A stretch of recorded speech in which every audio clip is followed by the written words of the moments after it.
All right, guys, it's Mr. Pedigo, and we are getting through our discussion of World War One and how it ends. Today's Wednesday. We're discussing just a couple pages today because we will be meeting as a class at some point today, depending on whether you're watching this video after or before.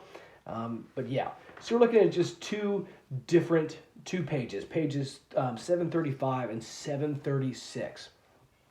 So what basically these pages are about, it's about what happens after World War One, the effects of war, right? Because it's not like people just stop fighting and suddenly everything goes back to normal. It doesn't. One, the number of people killed is pretty dramatic. You can see a chart on that on page 736.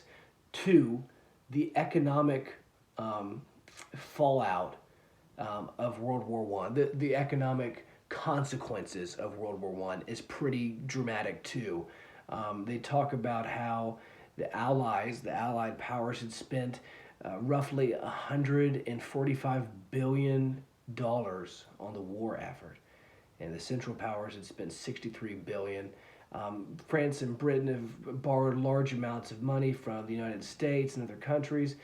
Germany's in debt. People are facing starvation. So you can see how the death rate, the death toll, and the economic consequences of war leave us in the entire world really in a pretty rough situation.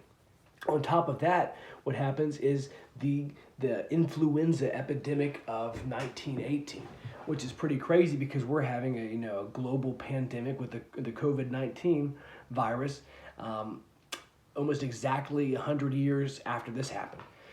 So let's talk about the Spanish flu, as it's called sometime.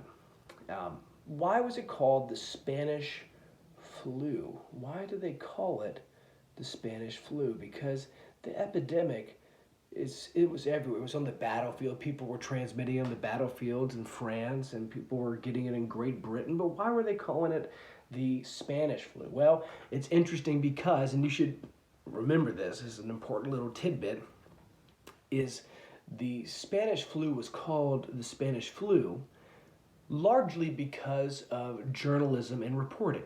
So let me explain. If you go back to page 732, and I'll show you just in case you don't have your book with you. If you go back to page 732, we got a map of Europe. We know Germany, Austria, Hungary are part of the Central Powers, France, Italy, Great Britain, Russia, all Allied powers until Russia drops out of the war. Spain, however, is neutral. And they're also very close to France, Germany, Austria, Hungary, Italy, etc. So Spain, neutral during World War One. Well, Mr. Pedigo, why should we care about Spain being neutral? Well, if we go back to our discussion of why the influenza epidemic of 1918 was called Spanish flu, it's because Spain, being a neutral country, was reporting on the influenza outbreak. The people involved in the war, the countries involved in the war, were probably not reporting on this outbreak so much because there is war going on, right? A lot of stuff on their plate. So it ends up being called Spanish influenza because Spain, being a neutral country during World War I, was one of the few countries actually reporting on Spanish influenza. Spanish influenza kills almost 1 million Americans at home and overseas in Europe fighting in the war. It's pretty crazy.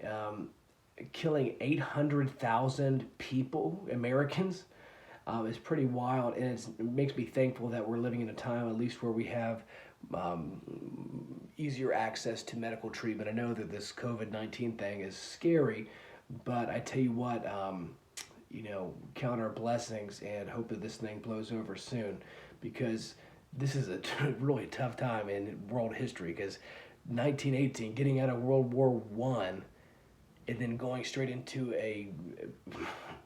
an epidemic is pretty rough time. But that's the reason why the influenza outbreak epidemic of 1918 is called the Spanish flu sometimes. It's because Spain was a neutral nation, neutral country in World War One and was reporting on it while other countries were not because of their involvement in the war. See you guys soon.